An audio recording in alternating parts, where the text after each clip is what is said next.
A paz do Senhor, meu querido e amado irmão, minha querida irmã do nosso devocional Simply Pentecostal, que alegria poder mais uma vez, mais uma semana, estar junto com você para juntos lermos a santa palavra de Deus e meditarmos nela e permitir que ela possa falar ao nosso coração. Hoje é terça-feira e, portanto, nós vamos ler o livro de Salmos e hoje vamos iniciar o capítulo 104. Este versículo que glorifica Deus. O Salmo 104 é uma manifestação de louvor, um poema, uma poesia de louvor a Deus pela sua ação criativa, pela criação de Deus, por aquilo que ele criou e como ele conserva todas as coisas. Mas tem um versículo aí especial que falou muito ao meu coração, que eu gostaria de compartilhar com você neste dia. Amém? Portanto, vamos ler então os primeiros 15 versículos deste salmo tão lindo e que diz assim a palavra do Senhor: Bendize, ó minha alma, ao Senhor. Senhor Deus meu, tu és magnificentíssimo, estás vestido de glória e de majestade. Ele cobre-se de luz como de uma veste, estende os céus como uma cortina. Põe nas águas os vigamentos das suas câmaras, faz das nuvens o seu carro e anda sobre as asas do vento. Faz dos ventos seus mensageiros, dos seus ministros, um fogo abrasador. E se você lembrar, Hebreus 1:7 repete este salmo, este versículo. Lançou os fundamentos da terra para que não vacile em tempo algum. Portanto, a terra está firmada. Tu a cobriste com o abismo como uma veste.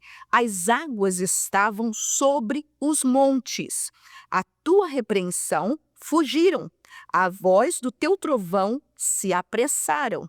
Subiram aos montes, desceram aos vales, até ao lugar que para elas fundaste. Limite lhes traçaste, que não ultrapassarão, para que não tornem mais a cobrir a terra. Tu que nos vales fazes rebentar nascentes que correm entre os montes, dão de beber a todos os animais do campo, os jumentos monteses matam com elas a sua sede. Junto delas habitam as aves do céu, cantando entre os ramos. Ele rega os montes, beija as suas câmaras, a terra farta-se do fruto das suas obras. Ele faz crescer a erva para os animais e a verdura para o serviço do homem, para que tire da terra o alimento. E o vinho, que alegra o seu coração, ele faz reluzir o seu rosto com o azeite, e o pão que fortalece o seu coração. Aleluia.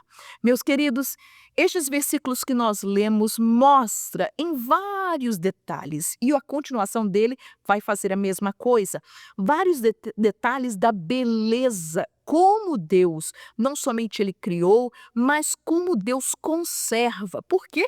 Porque o Deus que cria, ele preserva a sua criação. Aleluia.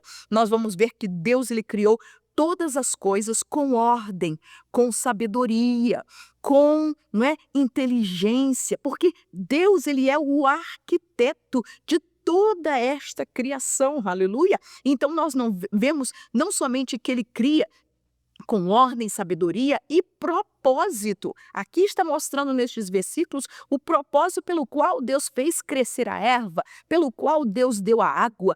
E então nós vamos ver esta continuidade bela de como o nosso Deus, ainda que muitos possam dizer, não, este mundo, toda esta criação, tudo isso que nós vemos é simplesmente o fruto de um acaso. Não, meus queridos, houve alguém por trás, houve um Deus sábio, com desígnios, que criou toda esta maravilha que nós vemos nos dias de hoje. E Ele mesmo, este Deus que criou, é Ele que preserva. Ele colocou leis para que esta terra que Ele criou e todas as coisas que nela há possam continuar numa harmonia.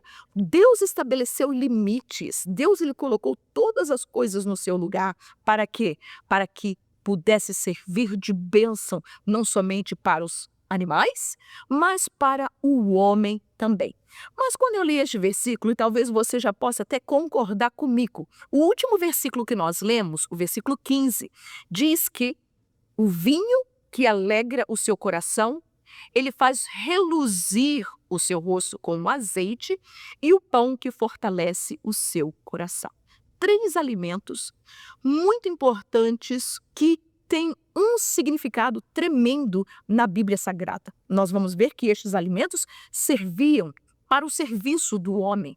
Nós vamos ver que tanto o vinho, ou seja, a uva, ou o azeite, a azeitona, a oliveira, como o pão ou trigo, eram alimentos muito usados pelo povo de Israel, até o dia de hoje. E nós vamos ver que estes alimentos, eles têm um lindo significado na Bíblia Sagrada, e nós poderíamos dizer que o crente em Jesus não pode viver sem estes 3 elementos importantes, porque é de necessidade para a nossa vida, para o nosso coração, para a nossa caminhada, para a nossa jornada. Muito bem, vamos ver então estes 3 elementos?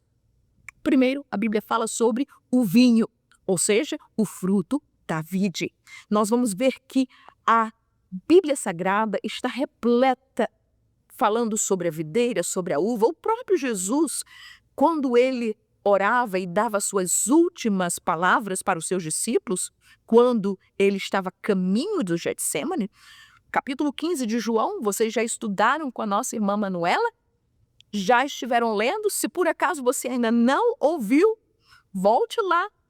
Segundas, quartas e sextas, ela está falando, ela está lendo e comentando o Evangelho de São João. Mas o capítulo 15 fala sobre a videira.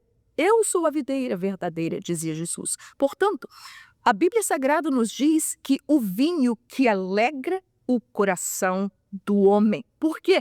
Porque vinho na Bíblia Sagrada fala de alegria.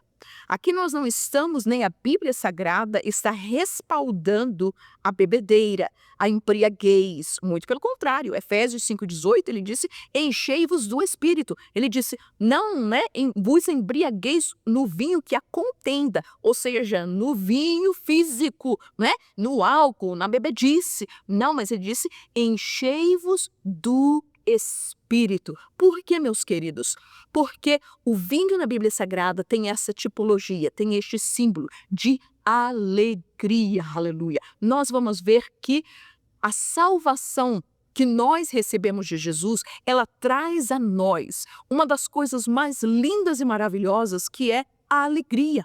É o contentamento. Uma vez quando você é salvo, aquela vida triste, aquela vida acabrunhada, aquela vida desesperada, aquela vida que você vivia, que queria mais morrer do que qualquer outra coisa, Jesus, ele enche o nosso coração. A salvação, o fruto da salvação é a alegria. O próprio salmista, ele diz no capítulo 51, versículo 12, ele disse, torna a dar-me a alegria da tua salvação, aleluia, porque a salvação, o Espírito Santo, é ele que brota em nós esta alegria que você pode passar por circunstâncias difíceis, por provações, por tribulação, mas o Espírito Santo de Deus, ele enche você, aleluia, enche o seu coração de uma alegria tão grande, enquanto no mundo as pessoas estão lá rindo, se embebedando com vinho natural, e depois que passa aquele efeito, as pessoas estão lá com aquela ressaca, estão lá doentes, estão passando mal, e a tristeza fica ainda pior do que antes.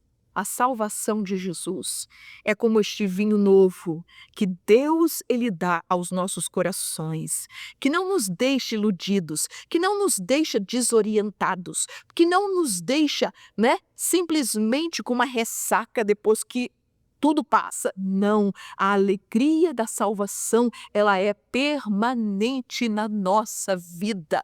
Ou as situações, como eu disse, podem surgir, mas quando o Espírito Santo de Deus ele age, a nossa salvação traz em nós uma alegria que é renovável, que ela se renova cada dia na presença do Senhor. Aleluia. Mas olha aí, a segundo alimento, ou a segunda etapa que a Bíblia diz que é importante para nós, que eu acho que é a necessidade para nós como crentes, principalmente no dia de hoje, o azeite.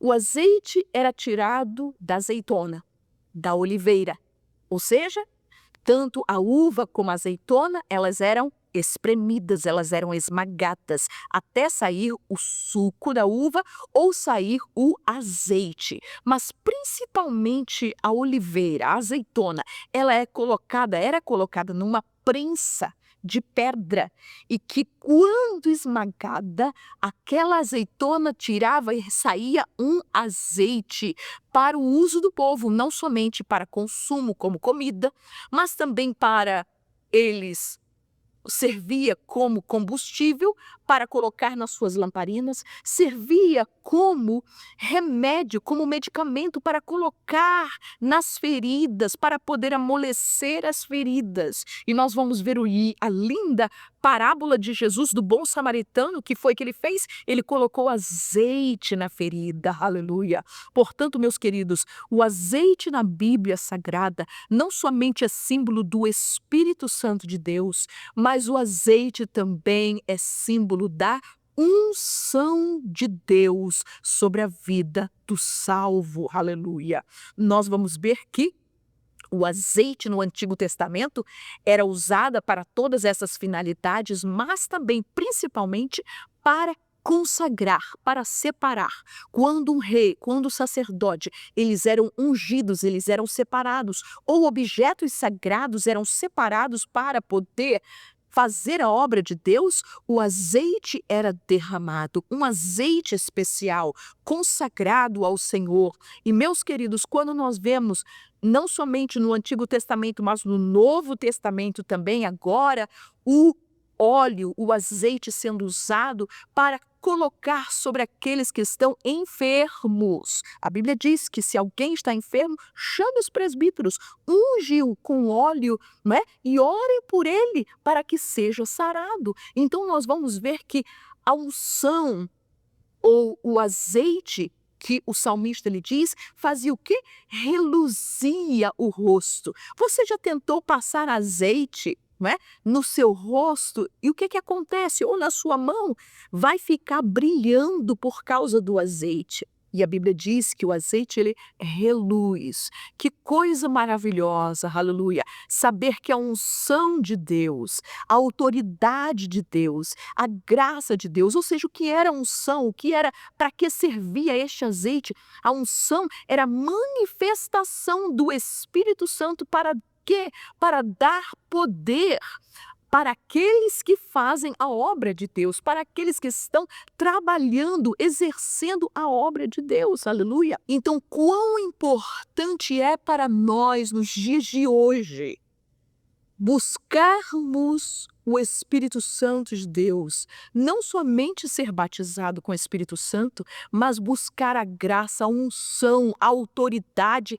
do Espírito Santo de Deus, pela qual nós podemos, aleluia, orar pelos enfermos, orar pelas almas, expulsar demônios, fazer as obras que Jesus nos outorgou para fazer enquanto nós estamos aqui na terra. A unção, a Bíblia fala de que ela quebra o jugo. Isaías 10:27 nos fala esta verdade. Ou seja, a unção de Deus, quando o pregador, quando o homem e a mulher de Deus prega com a unção, com o poder, com a autoridade do Espírito Santo, sabe o que acontece? As obras das trevas, o pecado, ele é desmascarado pelo poder da unção de Deus. É a unção de Deus que nos faz saber, reconhecer se aquele espírito é das trevas, se aquele espírito é de Deus, aleluia. tendo esta consciência, nós devemos buscar ao Senhor, porque a unção, a autoridade, o poder do Espírito Santo, este azeite que não deve faltar nas nossas vidas, que conforme a parábola que Jesus disse das 10 virgens, 5 eram loucas, 5 eram prudentes. Por que eram loucas? Porque o azeite se foi e elas não preencheram de volta. Oh, meus queridos, é verdade que nós podemos trabalhar para Jesus, que nós devemos fazer a obra de Deus, mas quantos crentes, quantos salvos fazem a obra, e se dizem, e estão com seu coração até um pouco, não é? Cheio, dizendo, olha, antigamente eu fazia assim, mas, ok, antigamente você fez e agora? E hoje, como é que está o nível do seu azeite? Você sabe que quando você dirige o seu carro, existe um local, um reservatório de azeite, e este azeite precisa passar pelo motor para poder o carro caminhar. Se você não coloca azeite, aquele azeite vai descer, vai descer, vai descer, e se você não repor, você vai bater o seu motor e você vai ter que pagar um dinheiraço para poder mudar o motor, quando você simplesmente poderia ter pago para poder colocar mais azeite. Quantos estão hoje com o seu motor da sua vida espiritual já encalhado, a sua vida espiritual morta, sem poder, sem graça, sem nada? Por quê?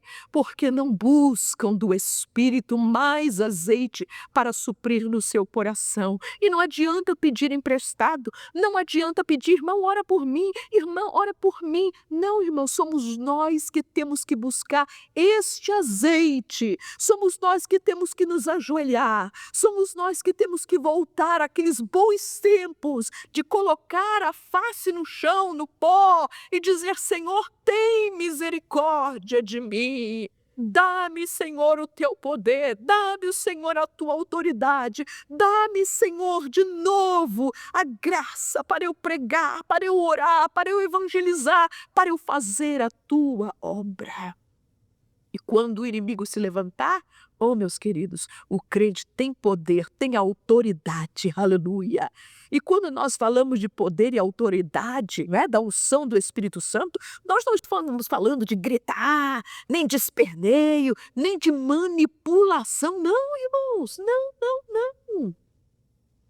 O derramar do Espírito Santo, o azeite que a Bíblia diz que reluz no rosto, pode ser visto, pode ser sentido, pode ser aquele pastor mais humilde, aquele obreiro mais humilde, aquela irmã do ciclo de oração, ou que não tem teologia, que não tem seminário, que não esperneia e grita, mas quando ela fala, quando ele fala, aleluia, a autoridade de Deus flui na sua vida, porque este homem e esta mulher de Deus estão em acordo, estão caminhando juntos com o Espírito, estão em compromisso com Deus e com a sua palavra.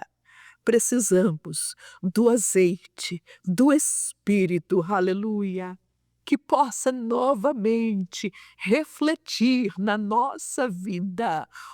Que o mundo não olhe para nós e ache, esse é outro mundano. Não, irmãos. Que não olhe para nós e diga, esse crente não tem poder nenhum, esse crente é um crente de meia pataca. Não, de maneira nenhuma. Mas quando eles vejam um crente, o azeite do Espírito esteja resplandecendo na sua vida, para que a obra de Deus, o reino de Deus, a palavra de Deus seja pregada com autoridade, que quando ele cante, quando ela canta, não é mais um show, não é mais para poder mostrar que boa voz tenha, mas que as almas possam sentir o poder do azeite, da graça, da unção do Espírito sobre a vida dele e dela. E finalmente, o terceiro, o pão que fortalece o seu coração. E pão na Bíblia Sagrada simboliza o alimento que nos sustém, a palavra de Deus, aleluia. Esta palavra é alimento. Esta palavra precisa ser comida, precisa ser deglutida, precisa ser lida, precisa ser amada, precisa ser obedecida, precisa, aleluia. Nós e a palavra, ela é o espelho, ela é a bússola, ela é o martelo que esmiuça a penha. Tem que haver, a nossa vida tem que estar cheia deste alimento. E quantos vivem uma vida de dieta espiritual, vivem uma vida de jejum da palavra, não comem, né? Aqueles até que simplesmente abrem aleatoriamente a palavra e vê o que Deus vai dizer. Não, irmãos, não. Nós precisamos de nos alimentar. Quando o homem tem fome, ele senta na mesa e ele come. Ele quer um prato cheio, bonito, recheado. Esta palavra tem tudo o que nós precisamos para nos alimentar. Quantos nos dias de hoje se alimentam de livros, se alimentam da mídia social? Crentes. Se alimentam de louvor, sim. Louvam, cantam, ouvem hino o dia todo. E isso aqui? E a palavra? O louvor não é o que sustenta crente. O louvor não traz o conhecimento. O louvor não amadurece ninguém. O louvor não faz e não traz sabedoria ao homem. O que traz, irmãos, é esta palavra aqui. Quando você lê, quando você medita, Jesus ele dizia esta verdade, né? Examinai as Escrituras, porque são elas que de mim testificam, e vós cuidais ter nela a vida eterna. Aleluia. É a palavra, é o conhecimento da doutrina, e não apenas das histórias bíblicas. Não. É o Espírito Santo que nos faz lembrar. É aquele que nos ensina, é aquele que ministra. Saiba que o Espírito Santo, ele ministra através da palavra de Deus para as nossas vidas. E o que é que diz o Salmo 119? A tua palavra escondi no meu coração para não pecar contra ti. Portanto, meus queridos, 3 necessidades, 3 coisas que nós precisamos como crentes: vinho, azeite e o pão. A alegria da salvação, o azeite do Espírito, a unção do Espírito e o alimento que nos fortalece, a palavra de Deus. Assim que o Senhor Jesus te abençoe poderosamente, em nome de Jesus. Amém.